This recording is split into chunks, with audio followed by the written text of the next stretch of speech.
오늘은 요한계시록에서 계시에 대한 말씀을 들어보다가 계시. 어제는 뭐 했죠? 요한계시록의 서론으로 맨 먼저 우리가 알아야 될 것이 예수의 5대 비밀에 대한 말씀을 드렸습니다. 왜냐하면은 창세기는 시작의 책이고 요한계시록 마지막 설교도 아닙니까? 그러니까 왜 성경 전체가 창세기 시작을 해가지고 요한계시록 마지막에 새하늘과 새 땅 이렇게 마지막 설교를 그리도록 한다면은 그 안에 가장 핵심이 누구죠? 바로 예수님이죠. 예수님이 어떤 역사에 일어나는가 하는 것이다 해서 우리도 탄생과 십자가와 부활과 승천과 재림이 뭔가 이걸 먼저 우리가 알아야만이 성경 전체 핵심을 알 수가 있습니다. 그렇기 때문에 우리가 예수의 5대 비밀 가운데 첫 번째가 뭐죠? 탄생이죠. 왜 하나님이 아들로 태어나서 이 땅에 와가지고 죽어야 되냐? 그래서 뭘 태어나죠? 영의 탄생. 내가 탄생, 나도 두 번 맞아. 영 탄생이죠. 두 번째는 왜 십자가 달리냐? 나도 죽어야 되는데, 나도 어디서 죽어야죠? 내 안에 십자가에서 내가 달려서 죽어야 내가 6월절 넘어간다는 얘기죠. 세 번째는 뭐죠? 예수님이 부활한 것처럼 나도 부활해야 된다, 그죠? 뭘로? 육이 죽고 영으로 부활된다고 했죠. 그 다음에 승천이죠. 영원한 집. 하늘의 집이 내 집이 된다는 거죠. 네 번째는 뭐죠? 재림이죠. 영원한 주님을 만나야죠. 이게 바로 뭐죠? 육의 부활과 영의 부활이 이루어진다는 거죠. 그런데 오늘은 요한계시록 1장 1절부터 3절 통해서 우리가 한 절 한 절 잘 보고 과연 계시가 뭔가 계시. 자, 연별을 써왔습니다. 계시의 원천이 원천. 주권이 누구냐? 시기가 뭐냐? 대상이 뭐냐? 내용이 뭐냐? 목적이 뭐냐? 이유가 뭐냐? 참 이렇게 7가지로 나누는 것이요. 저만이 하는 일일까요? 누구나 전부 다 성경을 볼 때 이렇게 하나하나 조목조목 나눠서 읽어야 될 거 아닙니까? 그런데 이거는 유독 저만 해야 되는 거냐, 그죠? 아니죠. 오늘 요한계시록 1장 1절부터 3절까지를 우리가 정확하게 한 절 한 절만 읽어보겠습니다. 예수 그리스도의 계시라. 뭐죠? 바로 예수 그리스도에 관한 계시. 아포칼립시스. 계시 말씀하잖아요. 그러면 오늘 우리가 보기 뭐죠? 계시의 모습이 뭔가 알아야 할 거 아니겠습니까? 계시의 모습이 뭐냐는 거죠. 예수 그리스도의 계시면은 거기에 따라서 우리가 확실히 알아야 할 거 아닙니까? 이는 하나님이 그에게 주사 반드시 속히 될 일을 그 종들에게 보이려고 그 천사를 그 종 요한에게 보내어 지시하신 것이라. 자, 뭐죠? 원천은 누구죠? 바로 하나님이죠. 하나님. 거기 주권이 누구라고요? 주권이 바로 그리스도 계시가 뭐죠? 예수 그리스도라는 거죠.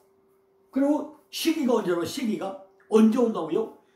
여기 뭐라 했죠? 시기가 반드시 속히 될 일. 반드시 뭐예요? 속히 될 일이야. 속히 될 일.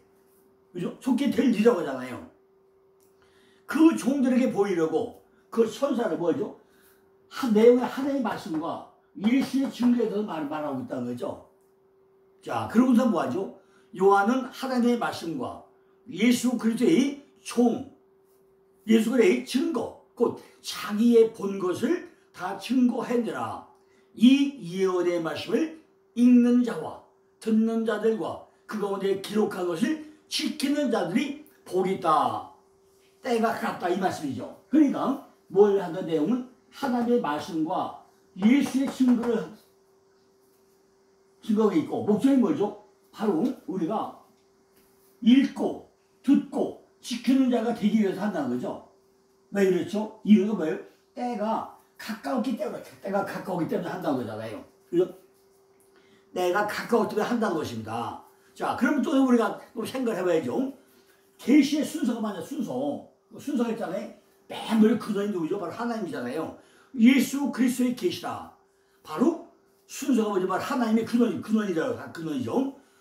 또 뭐예요? 바로 그거는 근원이 하나님이고 바로 뭐죠? 계시자가 누구예요? 예수 그리스도. 계시자가 바로 예수 그리스도라는 거죠. 전달자는 천사야. 천사죠. 누구에게? 누가 대표를 한다고요? 요한이 대표를 한다는 거죠. 뭐 하기 위해서? 종들에게 대언자가 되기 위해서. 세독수여자 누구라고요? 바로 성도들이죠. 이렇게 우리가 일절 통해서 이런 내용을 하나하나 우리가 근거를 제시해 봐야 됩니다. 순서가 뭔가? 예수 그리스도가 계신데 이는 누가? 하나님이 그에게 반드시 속게 될 일을 그 종들에게 보이려고 하는데, 바로 계시자는 예수 그리스도고, 전달자는 천사고, 대필자는 요한이고, 종들은 대언자고, 마지막 기수는 뭐예요? 성도들에게 하기 위해서 한다는 거죠. 자, 그럼 계시의 중요성이 뭐야? 계시의 중요성이 왜 이걸 한다는 얘기냐? 뭐가 한다는 얘기냐? 지금 반드시 속히 될 일. 계시의 중요성이 뭐라고요? 속히 될 일. 그죠? 이것이 계시록 1장 1절과 계시록 20장 6절에 나와 속히 될 일. 자, 그러면 계시의 김성이 뭐냐는 거죠? 속히 될 일인데 왜 이렇게 한다고요? 때가 가까웠다는 때가 가까웠다는 거죠. 언제? 무슨 때가? 속히 될 일인데 1장 3절에 보니까 이 예언의 말씀을 읽는 자들과 그 가운데 기록한 것을 지켜나니 복이 있나이다. 왜 이러죠? 때가 가까웠다는 거죠. 그러니까 계시의 기름이 뭐라고요? 때가 가까웠다는 거죠. 이것이 계시 5장 3절과 20장 6절에 나옵니다. 계시의 완전성은 뭐죠? 바로 하나님의 말씀이고 예수의 증거고 전부 다 증거하는데, 이것이 계시록 1장 2절에 나옵니다. 1장 2절에 보면 요한은 하나님의 말씀과 예수 그리스도의 증거, 자기의 본 것을 전부 다 증거한다. 이렇게 1장 2절에 근거. 계시의 완전성이 뭐라고요? 바로 하나님의 말씀이고 예수를 증거라고. 그런데 전부 다 증거해야 된다. 이렇게 설명을 합니다. 자, 그럼 이게 뭐죠? 계시의 목적이 신부단장을 위해서 한다는 거예요. 신부단장을 위해서. 이것이 최고의 축복이라는 것입니다. 계시록 19장 6절 8절에 나오는데 이것이 신부단장이라는 겁니다. 최고의 축복이라는 것입니다. 계시록 20장 계시록 19장 6절 8절 못 가요. 19장 계시록 19장 6절에 8절에 보면은 내가 또 들으니 허다한 무리의 음성도 같고 많은 물소리도 같고 그 뇌성과 같아서 가로되 할렐루야 주 우리 하나님 곧 전능하시니가 통치하시다. 우리가 즐거워하고 크게 기뻐하여 그의 영광을 돌리세. 어린 양이 혼인양이 이르렀고 그 아내가 예비되었다. 목적은 신부 단장하라고 해서 이렇게 말씀한다고 합니다. 이것이 최고의 축복이라는 거죠. 계시의 이유가 뭐냐? 계시의 이유는 계시록 22장 10절입니다. 계시록 20장 10절인데 10절을 보실까요? 또 내가 말하되 이 책이 예언의 말씀을 인봉하지 말라. 때가 가까웠다. 인봉하지 말라는 거죠. 계시의 이유는 뭐라고요? 인봉하지 말라는 거예요. 어디서? 20장 10절에서. 자, 모두를 다 보면 일체이 뭐죠? 예수 그를 중심으로 해가지고 해석을 하는데, 계시의 주체가 누구라고요? 핵심이 뭐라고요? 모든 계시는 누구라고요? 예수를 통해야 한다. 해석이 된다는 거죠. 이것이 바로 요한복음 5장 20절은 뭐라고 하죠? 1절에 예수를 중심으로 해석을 하는데, 계시의 주체와 핵심은 모든 계시는 예수를 통해서 한다는데, 이것이 어디 나와요? 성경을 잘 보면은 요한복음 5장 20절에 아버지께서 아무도 심판하지 않으시고 심판은 다 누구에게 받겠다고요? 아들에게 받겠다. 아들에게. 그러니까 계시의 핵심과 모든 계시는 예수 그리스도를 통하여서 해석이 되어야 되는데, 요한복음 5장 20절에 보니까 아들에게 전부 다 맡겼다는 거죠. 또 마태복음 11장 27절에 보니까 내 아버지께서 모든 것을 내게 주셨으니 아버지 외에는 아들을 아는 자가 없고 아들과 또 아들의 소원대로 계시를 받은 자 외에는 아버지를 아는 자가 없다고 설명합니다. 요한복음 13장 20절에 보니까 내가 진실로 너에게 이르노니 나의 보낸 자를 영접하는 자는 나를 영접하는 것이요 나를 영접하는 자는 나를 보내시를 영접하는 것이라. 또 요한복음 13장 31절에 보니까 저가 나간 후에 예수께서 가라되 지금 인자가 영광을 얻었고 하나님도 인자를 가여 영광을 얻으셨도다 그럽니다. 요한복음 6장 27절에 보니까 썩는 양식을 위하여 일하지 말고 영생하도록 있는 양식을 위하여 하라. 이 양식은 인자가 너에게 주리니 인자는 아버지 하나님이 인치신 자이라. 요한복음 17장 2절 보니까 아버지께서 아들에게 주신 모든 자에게 영생을 주게 하시라고 만민을 다스리는 권세를 아들에게 주셨음 이로써다라고 설명합니다. 전부 누구에게? 하나님이 아들에게 전부 다 일을 줬고 아들을 통해서 할 수 있도록 예수를 통해서 할 수 있도록 전부 다 위임을 했다는 것입니다. 그럼 우리가 예수 그리스도의 일을 정확히 이렇게 알아야 될 거 아닙니까? 그러니까 성경 구절이 어디 나오나요? 요한복음 5장 22절, 마태복음 11장 27절, 요한복음 13장 20절, 요한복음 13장 31절, 요한복음 6장 27절, 요한복음 17장 2절을 다시 한번 찾아가지고 정확하게 읽으면서 모든 계시는 예수를 통해서 이루어진다는 것을 우리가 확신 못해 거길 바랍니다. 자, 2절에 보니까 뭐죠? 종들은 누구죠? 종의 누구예요? 요한이죠. 예수 그리스도의 모든 증거를 전부 다 증거해야 된다고 요한에게 또 설명을 합니다. 요한이 본 것, 볼 수 있는 눈을 갖도록 신앙과 자세를 갖춰야 한다는 것입니다. 그럼 오늘날 우리들은 뭐죠? 요한이 눈을 열어가지고 보게 한 것 마냥 우리도 눈을 열어가지고 요한계시록을 정확히 볼 수 있는 영안이 열려야 될 거 아니겠습니까? 세 번째는 읽는 자와 듣는 자들, 그곳에 지키는 자들의 복이 있다고 그래요. 그죠? 이 말씀 어디 나오죠?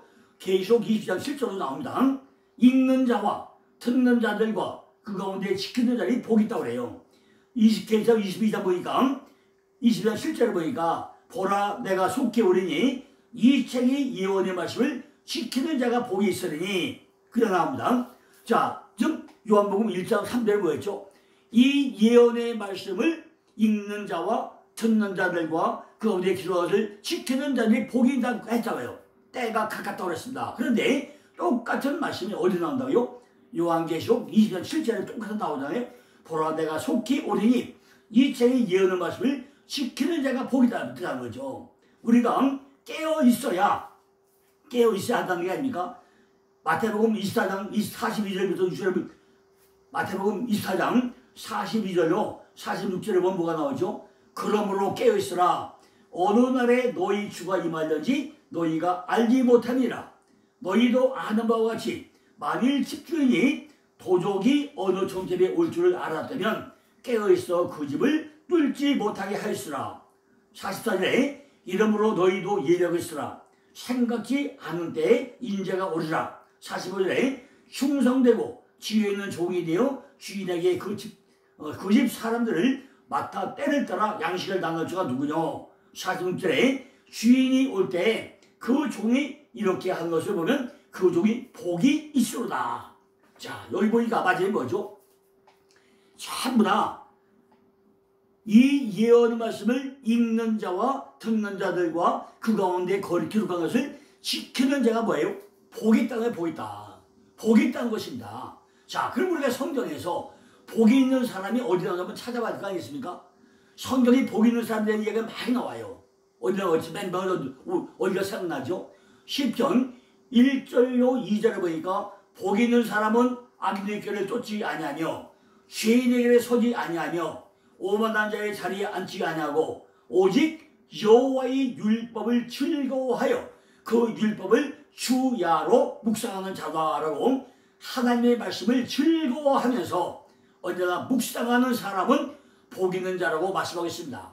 그 우리가 복 있는 자가 되면 어떻게 하죠? 우리도 성경을 날마다 밤새워서 묵상하면서 읽어야 될 거 아닙니까? 그래야 내 안에 말씀을 통해서 즐거워지고 묵상하는 자가 복이 있다고 그러니까 복을 누릴 거 아니냐는 거죠.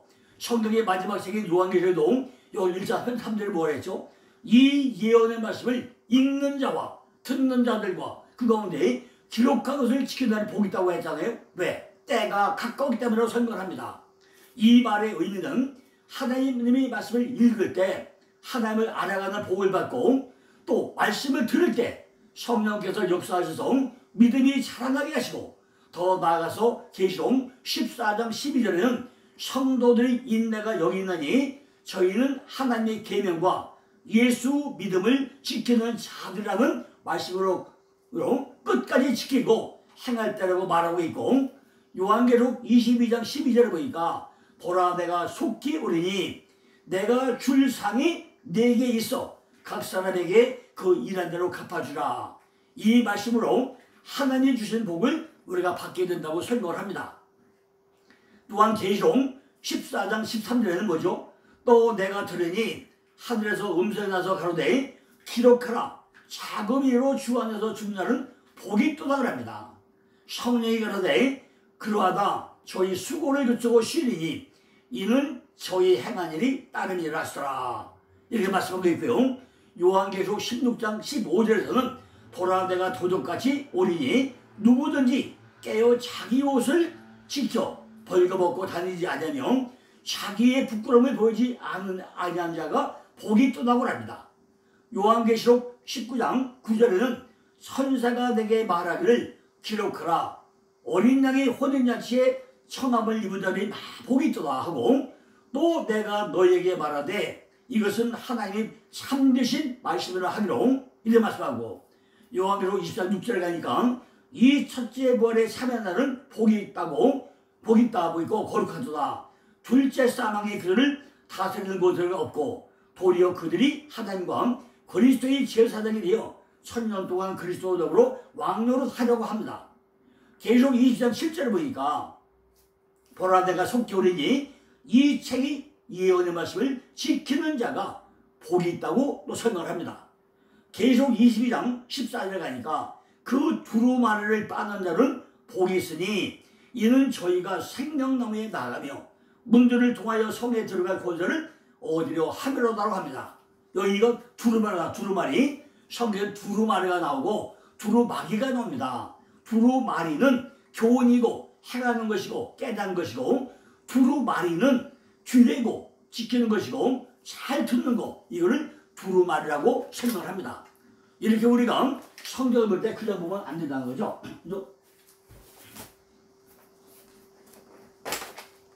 우리가 성경을 볼 때 그냥 쭉 읽으면 안 된다는 거죠. 그러니까 우리가 요한계시를 볼 때 계시의 모습이 뭐냐, 그죠?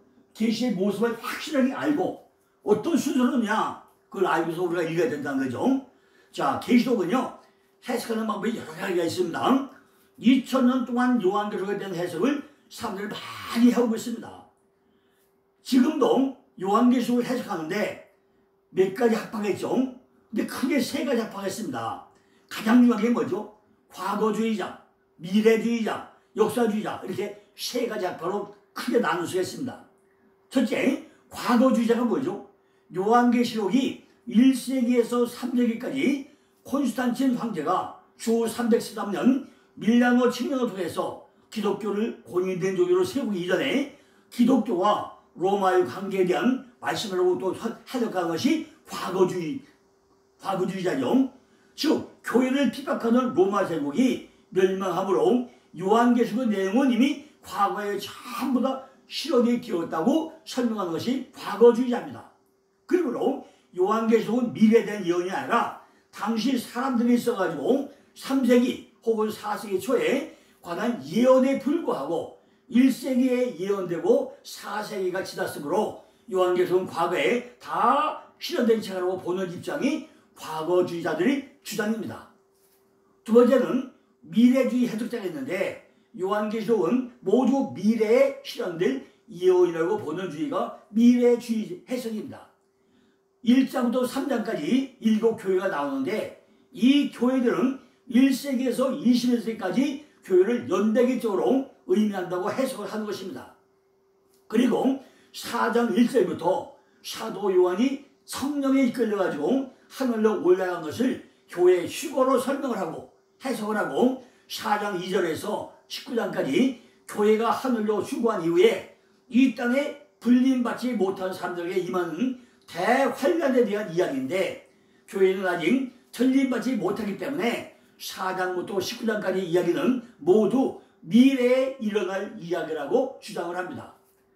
20장부터 22장은 미래에 다가올 천년왕국과 백보자 심판과 그리고 새하늘과 새 땅에 대한 예언이라고 설명하는 주제가 미래주의 해석자입니다.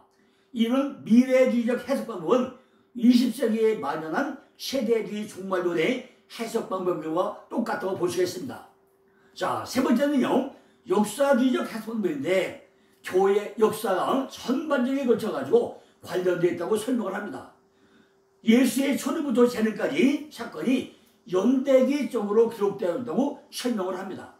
1장부터 20장까지 모든 내용이 초림부터 재림까지 연대기적으로 기록된다고 보는 것이죠. 과거주의 해석법은 초대교회로 국한하고 있고 역사주의적 해석법은 교회 시대 전체에 걸쳐가지고 연대기적으로 이루어진다고 해석하는 방법이죠. 이 세 가지 방법은 부분적으로 옳은 면이 있지만 전반적으로 다 옳은 것은 아니라고 볼 수 있습니다. 하지만 전체적으로 적용하면 많은 무리가 뒤따르게 된다는 것입니다. 이런 점에서 이 세 가지 해석법은 요한계시록의 전체적으로 적용할 수 있는 방법은 아니라고 강력하게 이렇게 주장할 수 있습니다. 자, 그럼 이제 요한계시록 어떻게 봐야 된다느냐? 전체로 어떻게 적용을 해야 된다는 거죠. 이 세 가지 방법은 부분적인 타당성은 있지만은 전반적인 타당성은 없다고 결론을 낼 수밖에 없는데, 그럼 어떻게 봐야 된다는 얘기죠. 제가 보는 방법은요, 점진적 해석 방법을 저는 여러분에게 말씀드리고 싶은 겁니다. 점진적 해석 방법, 그죠? 이 뭐죠? 윌리엄 핸드릭스가 넉넉히 이기는 자라는 곳에서 요한계시록의 주제를 그 책을 만들었는데 여기에 나오는 그 학자들이 많이들 받아들이고 있습니다. 이 방법이 뭐죠? 요한계시록을 예수의 초림부터 재림까지가 아니라 예수의 초림과 재림이 7번 반복되고 있다는 것을 주장하는 내용이 바로 점진적 계시 방법입니다. 근데 성경을 잘 보니까 이것이 가장 정확하게 맞아요. 예수의 초림과 재림이 7번 반복 설명하는 내용이 요한계시록이라 그 얘기입니다. 요한계시록에는 7실제와 관련된 여러 형태가 많이 나오는데 이런 계시록이 문학적인 구성이 유대교적인 배경을 갖고 있기 때문이라는 거죠. 요한계시록을 자세히 보게 되면 초림과 재림이 7번 반복되고 있습니다. 7이라는 숫자는 요한계시록의 가장 중요한 숫자라고 볼 수가 있죠. 요한계시록에는 이 숫자가 42회나 등장을 합니다. 7별, 7교회, 7나팔, 7금 등대, 7인, 7천사, 7배등 등 계속적으로 42번이나 등장한다 계획입니다. 이 40이라는 숫자는 출애굽 역사에서 출애굽기 12장 37절에 람세서 떠나가지고 가나안까지 가는데 장관 몇 번이죠? 장관 42번이죠. 그거 똑같죠? 또한 뭐죠? 마태복음 1장 보면 아브라함부터 그리스도까지 족보가 42대가 갑니다. 또 뭐죠? 성막을 질 때 합판이 42개 플러스 6개죠. 42개 플러스 6개. 42개는 제사장이 있는 곳이고 6개는 도피성이 만들어지죠. 이렇게 전부 다 42대요 42대가 반복돼 설명되는 것이 요한계시록이라 계획입니다. 그런데 이 7 숫자는 문자적으로 해석하기보다는 상징적으로 해석을 해야 되는데 이 숫자는 일반적으로 완전수, 충만수, 완성수 이렇게 우리가 의미를 부여할 수 있습니다. 하나님의 사역은 7일 동안 창조사의 완성으로 시작을 합니다. 마태복음 18장 21절로 22절에 보니까 용서의 한계가 7번뿐 아니라 70번이라도 7번이라도 반복해야 된다 설명을 합니다. 7은 하나님의 수로 계시록을 통해서 완벽하게 분명히 우리가 알게 된다는 것입니다. 마태복음 족보에는 7수의 원리로 14대 곱하기 3 이 무리의 원리가 적용되고 있죠. 그러면 누가복음 족보는 뭐죠? 누가복음 3장 23절에 예수님의 족보에는 77명 조상이 열거되는데 아담부터 아브라함까지 3 곱하기 7 이삭부터 다윗까지 2 곱하기 7 나단부터 스알디엘까지 마지막으로 3 곱하기 7 스룹바벨에서 예수로까지 3 곱하기 7 해가지고 총 77명이 등장을 합니다. 또한 요한계시록의 7계시로 나눠 볼 수 있는데 7계시 이게 뭐죠? 첫 번째 계시는 요한계시록 1장 9절로 3장 20절까지가 나오고 7교회에 보내는 편지가 나옵니다. 이 계시는 요한계시록 4장 2절부터 8장 1절까지 7일에 대한 말씀이죠. 3계시는 계시록 8장 2절부터 11장 19절까지 7나팔이고요. 4계시는 계시록 12장 1절부터 14장 14장까지 666권세. 5계시는 계시록 15장 1절부터 16장 20절까지 7대접. 6계시는 계시록 17장 1절부터 20장 15절까지 그리스도의 승리. 마지막 7번째 계시는 계시록 21장 1절부터 20장 5절까지 새 예루살렘으로 우리가 설명을 할 수 있습니다. 이렇게 요한계시록은 7계시로 나누어서 설명하는 것을 우리가 볼 수 있습니다. 또한 요한계시록에는 계시록 1장 3절과 14장 13절과 16장 15절, 19장 9절, 20장 6절, 20장 7절, 20장 14절 이렇게 7번이나 뭐 한다고요? 지금 조금 전에 말씀한 복 있는 자, 복 있는 자에 대한 언급을 합니다. 7번씩 언급을 해요. 복 있는 자가 뭔가 7번이나 언급을 합니다. 그뿐만 아니라 요한계시록은 7부로 나눠져 있고 평양되어 있는 이 7번의 사건들이 점진적으로 의미가 깊어지게 반복 설명을 한다는 것입니다. 예수의 초림과 재림을 몇 번요? 7번 반복 설명하는 것이 요한계시록이라 되어있습니다. 그러니까 전천은 후천은 무천은 뭐 그거 다 문제가 아니라 다시 눈을 부릅뜨고 한번 보세요. 그죠? 영안이 열려가지고 한번 보세요. 잘 보시고 나면은 분명히 예수의 초림과 재림이 7번 반복 설명하면서 7인과 나팔과 대접도 똑같은 사건인데 강도를 세게 설명해 나간 것을 여러분들도 발견할 수가 있을 것입니다. 그죠? 7번 가운데 첫 번째, 세 번째까지는 교회 핍박에 대해서 나오고 그 다음에 4가지는 교회가 핍박의 이유가 사단의 존재이기 때문이라고 설명을 합니다. 창세기 1장이 뭐죠? 첫째 날부터 셋째 날까지가 있고 그 다음에 넷째 날부터 7장까지 있잖아요. 나눠가지고 첫 번째부터 세 번째까지는 교회 핍박에 관한 문제, 네 번째부터 7번째까지는 교회가 핍박받는 이유, 사단의 존재에 대한 설명을 하고 있습니다. 즉 그리스도 왕 사단과의 추장이기 때문에 교회는 핍박이 온다는 거죠. 첫 번째부터 세 번째까지는 선상적인 이야기를 이어가고 있고 네 번째부터 7번째까지는 영적인 이야기로 넘어가서 또 설명을 합니다. 의미가 선상적인 거에서 영적인 의미로 점점 깊게 자세하게 설명하고 있다는 것이 어때야 되겠습니다. 이런 해석 방법을 뭐라고 해요? 점진적 계시 방법이라고 설명을 합니다. 자, 이제 내일은요 또 요한계시록에 대한 또 설명을 좀 더 하고, 그죠? 내일 뭐 할 거냐? 요한계시록 내용에 대한 7계시, 그걸 또 한 번 더 또 설명을 드리겠습니다. 감사합니다.